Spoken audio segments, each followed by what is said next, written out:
Assalamu alaikum, dear students and aspirants and our dear followers. आज की इस video में हम कंटिन्यूटी अप्रोच अडॉप्ट करेंगे जो कि फॉर द स्क्रीनिंग पर्पस हम लोगों ने इसमें इंगेज किया था। इससे पहले हम लोगों ने ऑलमोस्ट आपको लेजिस्लेशन के बारे में बताया, पार्टिकुलरली कॉलोनियल इंडिया के अंदर, और then in Pakistan after independence जो इंडिपेंडेंस एक्ट था 1947 उसके बारे में, और देन ऑब्जेक्टिव रेजोल्यूशन के बारे में, और उसके बाद हमने 1956 का कॉन्स्टिट्यूशन के बारे में बात की थी। आज की जो ये वीडियो है वो हम लोग 1962 के कॉन्स्टिट्यूशन के बारे में बात करेंगे। और अगर आपने हमारी प्रीवियस वीडियोस को नहीं देखा तो आप काइंडली हमारे यूट्यूब चैनल पे जाएं, होम पेज पे, और वहाँ पे आपको 1956 और ऑब्जेक्टिव रेजोल्यूशन और इससे पहले लेजिस्लेशन इन कॉलोनियल इंडिया में जो हुआ है वो आप सुन सकते हैं। तो आज की इस वीडियो में हम कॉन्स्टिट्यूशन ऑफ 1962 के बारे में, कुछ साइलेंट फीचर्स और उसकी कैरेक्टरिस्टिक्स के बारे में आप लोगों को बताएंगे। 1956 का कॉन्स्टिट्यूशन के बाद जब मार्शल लॉ इंगेज हुआ और असम्बलीज जो है वो एब्रोगेट कर दी गई और उसके साथ ही जो कॉन्स्टिट्यूशन था वो भी एब्रोगेट कर दिया गया। अब चीफ मार्शल लॉ एडमिनिस्ट्रेटर जो है वो पाकिस्तान का रूल संभाल रहे थे एज अ प्रेसिडेंट, और उन्होंने एक new form of constitution introduce करवाया। इंटरेस्टिंग वे ये था कि उस वक्त असम्बली नहीं थी, और असम्बली की अदम मौजूदगी में 1962 का कॉन्स्टिट्यूशन जो है वो अप्रूव किया गया। और 1962 का कॉन्स्टिट्यूशन जो है अब तक की हिस्ट्री में हमारे पास एक यूनिक कंसर्न रखता है कि ये 56 और इवन 73 जो उसके बाद कॉन्स्टिट्यूशन इंगेज हुआ उससे मुख्तलिफ नेचर का था, and that is called the presidential form of constitutions. हमारे पास दो तरह की जो कॉन्स्टिट्यूशन मेकिंग है और उसकी बेस पे जो गवर्नमेंट है वो इंगेज होती है। एक पार्लियामेंट्री फॉर्म ऑफ गवर्नमेंट होती है और एक प्रेसिडेंशियल फॉर्म ऑफ गवर्नमेंट होती है। तो कॉन्स्टिट्यूशन ऑफ 1962 के अंदर जो फॉर्म ऑफ गवर्नमेंट पाकिस्तान के अंदर स्टैब्लिश की गई वो प्रेसिडेंशियल फॉर्म ऑफ गवर्नमेंट थी। अब प्रेसिडेंशियल फॉर्म ऑफ गवर्नमेंट में ये था कि रियल एग्जीक्यूटिव जो होता है वो प्रेसिडेंट बन जाता है, जबकि इस वक्त हमारे पास जो 1973 का कॉन्स्टिट्यूशन है वो पार्लियामेंट्री फॉर्म ऑफ गवर्नमेंट को इंगेज करता है, और पार्लियामेंट्री फॉर्म ऑफ गवर्नमेंट के अंदर जो रियल एग्जीक्यूटिव होता है वो आपका प्राइम मिनिस्टर होता है। बट यहाँ पे एक यूनिक कंसर्न रखा गया, बिकॉज हमेशा मिलिट्री डिक्टेटर्स जो हैं वो अपने आप को प्रेसिडेंट बनाना पसंद करते हैं रादर दैन के वो प्राइम मिनिस्टर बने। तो लिहाजा अयूब खान साहब ने टोटली नेचर ऑफ कॉन्स्टिट्यूशन ही चेंज किया और उसकी बेस पे फॉर्म ऑफ गवर्नमेंट भी चेंज की। अब दुनिया में अगर हम देखें तो ये two major democratic form of government जो है वो इंगेज हो रही हैं, parliamentary form of government and presidential form of government. Presidential form of government की जो एग्जांपल, लीडिंग एग्जांपल हमें मिलती है वो यूएसए की मिलती है और फ्रांस की मिलती है, और उसके साथ अगर हम कम्युनिस्ट ब्लॉक में देखते हैं तो हमें रशिया की और चाइना का कंसर्न हमें नज़र आता है इस सेंस में। अब प्रेसिडेंशियल फॉर्म ऑफ गवर्नमेंट के अंदर भी दो तरह की डेमोक्रेसी होती है, एक डायरेक्ट और एक इनडायरेक्ट डेमोक्रेसी। तो अयूब खान साहब के इस कॉन्स्टिट्यूशन ने इनडायरेक्ट फॉर्म ऑफ डेमोक्रेसी की बेस पे प्रेसिडेंशियल फॉर्म ऑफ गवर्नमेंट को खड़ा किया, जहाँ पे रियल एग्जीक्यूटिव जो है वो प्रेसिडेंट होता है और प्राइम मिनिस्टर की अप्रोच यहाँ पे एग्जिस्ट नहीं कर रही होती। तो इसकी नेचर जो थी ये federal form of government engage कर रहा था, और strong federal form of government, जहाँ पे पावर जो डिसॉल्व है या पावर डेवोल्यूशन है उसका कोई कंसेप्ट नहीं था। तो इसके बारे में बड़ा मशहूर एक जोक भी कहा जाता है कि जी ये कॉन्स्टिट्यूशन जो है वो फैसलाबाद के घंटा घर की तरह था, जहाँ पे आपको हर क्लास के बाद प्रेसिडेंट खड़ा हुआ नज़र आता है। तो इसी सेंस में अगर हम बात करें तो ये सेंट्रलाइज्ड करता है, सेंट्रल फॉर्म ऑफ गवर्नमेंट को एम्पावर करता है। प्रोविंशियल एडमिनिस्ट्रेशन जो है वो अंडर द प्रेसिडेंट है। Governor is going to be lead the provincial form of government, और प्रोविंस के अंदर सीएम का कंसर्न यहाँ पे नहीं होता, और पार्लियामेंट एग्जिस्ट करती है लेकिन जो रियल एग्जीक्यूटिव्स हैं वो पार्लियामेंटेरियंस नहीं होते, एंड प्रेसिडेंट जो है वो मुंतखब करता है अपनी कैबिनेट को और गवर्नर की कैबिनेट को और गवर्नर को। तो प्रोविंशियल एग्जीक्यूटिव और प्रोविंशियल गवर्नर्स जो हैं वो प्रेसिडेंट के मरहून मिन्नत रहते हैं। अब ऐसी सूरत हाल में जो नेक्स्ट कंसर्न रखा गया कि ये एक रिटन और डिटेल डॉक्यूमेंट्स के तौर पर सामने आया। ऑलमोस्ट 250 आर्टिकल्स थे इसके अंदर, और 3 शेड्यूल थे, स्केड्यूल्स थे जो जो जिसके अंदर इनको डिस्ट्रीब्यूट किया गया। इस्लामिक नेचर इसकी टच दिया गया। शुरू में इस्लामिक रिपब्लिक ऑफ पाकिस्तान इसका नाम नहीं था, लेकिन अमेंडमेंट के बाद इसका नाम चेंज कर दिया गया पाकिस्तान का अकॉर्डिंग टू द कॉन्स्टिट्यूशन। पहले रिपब्लिक ऑफ पाकिस्तान रखा गया, फिर इस्लामिक रिपब्लिक ऑफ पाकिस्तान का कंसर्न किया गया। कुरान मजीद की तालीम को लाजमी करार दिया गया, और ये सारा कुछ जो है रिलीजियस कंसर्निंग जो प्रेशर था विद इन द सोसाइटी, उसके बिहाफ पे चीज़ें होती चली गई। और प्रेसिडेंट की जो पोजीशन थी that was too much strong according to this constitution, और वहाँ पे प्राइम मिनिस्टर का पोर्टफोलियो रखा ही नहीं गया।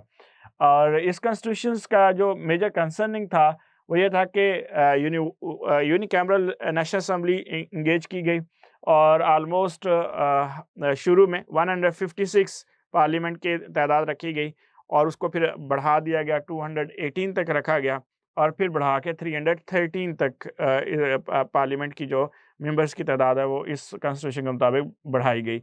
और जो इलेक्टोरल कॉलेज था that was based over the basic Democrats, particularly indirect form of democracy और डायरेक्ट फॉर्म ऑफ डेमोक्रेसी के बारे में हम पहले भी बात कर चुके हैं, लेकिन मैं दोबारा यहाँ पे रिपीट करूँगा। जो डायरेक्ट फॉर्म ऑफ डेमोक्रेसी होती है उसमें जो कॉमन पब्लिक है वो बराह रास्त प्रेसिडेंट को चूज़ करती है। फॉर एग्जांपल यूएसए के अंदर डायरेक्ट फॉर्म ऑफ डेमोक्रेसी है, जहाँ पे कॉमन पब्लिक जो है इंडिविजुअल्स प्रेसिडेंशियल कैंडिडेट को वोट देता है, और उनके वोटों की बेस पे प्रेसिडेंशियल कैंडिडेट जो है वो जीतता है या हारता है। लेकिन यहाँ पे क्या था, इनडायरेक्ट डेमोक्रेसी रखी गई। कॉमन पब्लिक पहले बेसिक डेमोक्रेट्स को चूज़ करते थे, और फिर बेसिक डेमोक्रेट्स आगे जो है वो प्रेसिडेंशियल इलेक्टोरल कॉलेज बनाते थे। और शुरू में बेसिक डेमोक्रेट्स की जो स्ट्रेंथ है वो 80,000 रखी गई, 40,000 फ्रॉम ईच प्रोविंस। और उस वक्त याद रहे दो प्रोविंस थे पाकिस्तान के, ईस्ट पाकिस्तान और वेस्ट पाकिस्तान का कंसर्न रखा गया। अब जो लेटर ऑन इसकी तादाद बेसिक डेमोक्रेट्स की बढ़ा दी गई, वो 80,000 से 1,20,000 जो है वो रखी गई। और पार्लियामेंट की जो मुदत थी वो 5 ईयर्स थी, और प्रेसिडेंशियल जो टेन्योर था that was also based over the 5 years. और कैबिनेट जो है वो पार्लियामेंटेरियंस के तौर पर बेस पे नहीं कर रही थी, बल्कि क्या था कि पार्लियामेंट से बाहर नॉन इलेक्टेड लोगों को कैबिनेट में मिनिस्टर बनाया जाता था। एंड इवन यहाँ तक कि कैबिनेट के जो लोग हैं वो अकाउंटेबल भी नहीं थे पार्लियामेंट के, और वो पार्लियामेंट के सेशन को ज्वाइन कर सकते थे but according to own will, और ना चाहें तो भी उनको जो है वो इस्तिस्ना हासिल थी कि वो कैबिनेट के इजलास को पार्लियामेंट के इजलास को कैबिनेट मेंबर जो है वो ज्वाइन करेगा या नहीं करेगा, it depends on the his will. अब इसमें इंडायरेक्ट इलेक्शंस एक न्यू इन्वेंशन था, और यहाँ कहना ये जा रहा था कि जी चूंकि कॉमन पब्लिक में लिटरेसी रेट उतना ज़्यादा नहीं है, तो इसके लिए ज़रूरी है कि एक पहले जो है वो एक representative of the common public सामने आए, और वो फिर आगे चल के इलेक्टोरल कॉलेज को जो है वो डिज़ाइन करें। जुडिशरी की इंडिपेंडेंस का ख्याल किसी हद तक रखा गया, बट अपॉइंटेड जो जजेस की जो अपॉइंटमेंट है वो अगेन प्रेसिडेंट के मरहूने में न थी, और उनको सिक्योरिटी ऑफ सर्विसेज जो है वो इंश्योर करवाई गई। और उसके बाद जो इंक्वायरी रिपोर्ट है अगेंस्ट जजेस अगर कहीं आती है, तो उनकी बेस पे उनका रिमूवल जो है वो मेंटल डिसऑर्डर के तौर पर, या उनकी सेहत ठीक ना होने पर, या कोई एक सीरियस एलिगेशन लगता है, करप्शन बेस कोई एलिगेशन है, तो उनकी बेस पे चीज़ किया जा सकता है। और कोर्ट जो है वो जुडिशियल रिव्यू ऑफ एग्जेक्टिव जो एक्शंस हैं उनका रिव्यू करने की अहलियत रखती थी अकॉर्डिंग टू दिस कॉन्स्टिट्यूशन। अब जुडिशियल रिव्यू क्या होता है कि एग्जेक्टिव अगर कोई फैसला करता है तो उसके फैसले को आप कोर्ट में चैलेंज कर सकते हैं, और कोर्ट उसके फैसले को रिव्यू कर सकती है अकॉर्डिंग टू द कॉन्स्टिट्यूशन कि आया वो फैसला जो एग्जेक्टिव कर रहे हैं वो अकॉर्डिंग टू कॉन्स्टिट्यूशन है या नहीं है। तो ये जुडिशरी को इख्तियार दिया गया according to this constitution.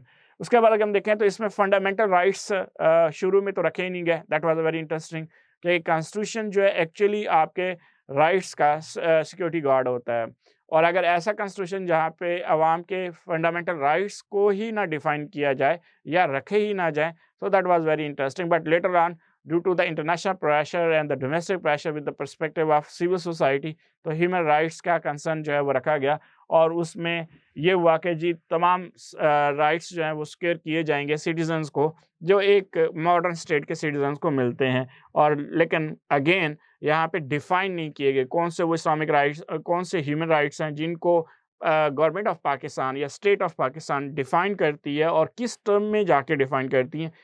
These were not going to be considered as a clear image जो है वो यहाँ पे नहीं थी। लेकिन इस्लामिक वे ऑफ लाइफ को ओन किया गया जी। अकॉर्डिंग टू दिस कॉन्स्टिट्यूशन जो इंडिविजुअल्स हैं वो इस्लामिक वे ऑफ लाइफ को इंजॉय करेंगे। अब इस सेंस में national integration that was considered as a major aim and objective of this constitution के जी ये होनी चाहिए, और हमारी सोसाइटी में नेशनल इंटीग्रेशन को इंगेज करने के लिए कॉन्स्टिट्यूशन जो है वो एग्जीक्यूटिव का सपोर्ट करेगा। सॉलिडारिटी, सोशल वेलफेयर का कंसर्न और इवन राइट्स ऑफ मिनॉरिटी की प्रोटेक्शंस जो हैं वो रखी गई, और बैकवर्ड एरिया की डेवलपमेंट के ऊपर भी बात की गई।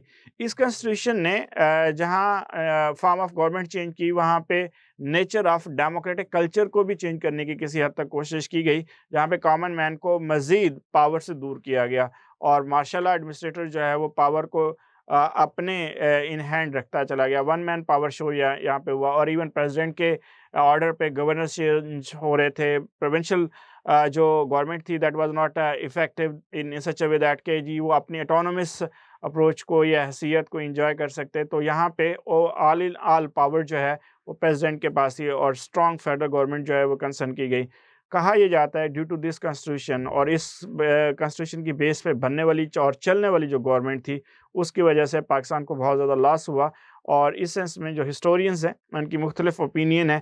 एक स्कूल ऑफ थॉट ये कहता है कि जो ईस्ट पाकिस्तान का सेपरेशन है उसमें मोर देन 60% जो हैंड है इस कॉन्स्टिट्यूशन और इस कॉन्स्टिट्यूशन की बेस पे बनने वाली जो गवर्नमेंट थी अयूब खान साहब की, और उनके इन की बेस पे जो उन्होंने गवर्नमेंट को इंगेज किया या उनके फंक्शंस को परफॉर्म किया, वो रिस्पॉन्सिबल समझे जाते हैं। लेकिन सेकंड स्कूल ऑफ थॉट जो है वो इसके हक में नहीं है, और वो डिफरेंट ओपिनियंस अप्रोच रखता है। और वो ये है कि जी इसमें अयूब खान साहब का जो दौर हुकूमत है उसका किसी हद तक तो फैक्टर्स शामिल है ईस्ट पाकिस्तान का separation from the west Pakistan, but उसको मुर्द इल्ज़ाम ठहराना जो है वो हकीकत पर मबनी नहीं है। बट इन फैक्ट अगर देखा जाए तो economic differences were over there, और सबसे ज़्यादा provincial sense of deprivation was over there. उसके बाद अगर देखें तो social indifferences was over there. अब ये constitution was failed to complete its objectives, और हुआ ये कि अयूब खान साहब जब अपना रिज़ाइन उन्होंने किया तो उन्होंने अपने इसी कॉन्स्टिट्यूशन को अपने साथ ही घर ले गए, और इवन डस्टबिन में फेंकते हुए चले गए, और मार्शल लॉ एंगेज कर दिया, और अगेन स्टेट को एक दूसरे मार्शल एडमिनिस्ट्रेटर के हैंड ओवर कर दिया गया, and that was Yahya Khan, और जिन्होंने इस कॉन्स्टिट्यूशन की एब्सेंस में लीगल फ्रेमवर्क ऑर्डर के तहत स्टेट को चलाना की कोशिश की गई। अब लीगल फ्रेमवर्क ऑर्डर जो है that was given by another second martial administrator whose name was Yahya Khan, और उन्हीं के दौर में हमारे पाकिस्तान जो है that was going to be break down into the two halves. East Pakistan जो है will become the Bangladesh, और West Pakistan was considered as a Islamic Republic of Pakistan, and later on जो उसके बाद जुल्फ़िकार अली भुट्टो साहब ने जब हुकूमत संभाली तो वो सिविलियन मार्शल एडमिनिस्ट्रेटर अपने आप को उन्होंने डिक्लेयर किया and become the president of Pakistan on the behalf of the legal framework order. और उन जो 1970 के इलेक्शंस हुए थे उनकी बेस पे उस असेंबली ने दोबारा 1973 का कॉन्स्टिट्यूशन जो है वो इंगेज किया, और उसकी बेस पे जो है वो new parliamentary form of government जो है वो मुल्क में दोबारा राइज कर दी गई। इस तरह से रूलिंग क्लास ने हमारे साथ एक कॉन्स्टिट्यूशनली जो एक फुटबॉल मैच खेला, ख़ुसूसन with the state of Pakistan, the public of Pakistan, वो ज़ीरो सम गेम की सूरत में दोबारा हमें वहीं ला के खड़ा कर दिया जहाँ से हम चले थे। यानी कि 1956 का constitution parliamentary form of government बना रहा था, और 1973 का कॉन्स्टिट्यूशन भी पार्लियामेंट्री फॉर्म ऑफ गवर्नमेंट बना रहा था, और प्रेसिडेंशियल फॉर्म ऑफ गवर्नमेंट जो है वो 1962 का कॉन्स्टिट्यूशन बना रहा था, और ये कॉन्स्टिट्यूशन अप्रूव भी नहीं था जब इसको इंगेज किया गया या इम्प्लीमेंट किया गया ओवर द पब्लिक। अब इससे अगली जब हम बात करते हैं तो वह है 1973 का कॉन्स्टिट्यूशन और उसके कैरेक्टर्स और उसके फीचर्स। और चूँकि अब तक हम 1973 के कॉन्स्टिट्यूशन के तहत अपनी गवर्नमेंट्स और अपनी सोसाइटी को चला रहे हैं, और in spite of it that के 1973 का कॉन्स्टिट्यूशन भी 2 दफ़ा मार्शल लॉ के जो है वो धचके बर्दाश्त कर चुका है, एक ज़िया-उल हक साहब का दौर हुकूमत और एक परवेज़ मुशर्रफ साहब का दौर हुकूमत। लेकिन उसके बावजूद भी हम उसको किसी हद तक अपनी इम्प्लीमेंटेशन तक ऑन करते हैं, और उसमें अमेंडमेंट्स और उनको कंटिन्यूटी के बेस पे लेके चल रहे हैं।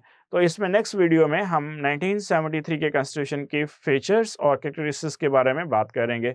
बहुत शुक्रिया। अल्लाह हाफ़िज़।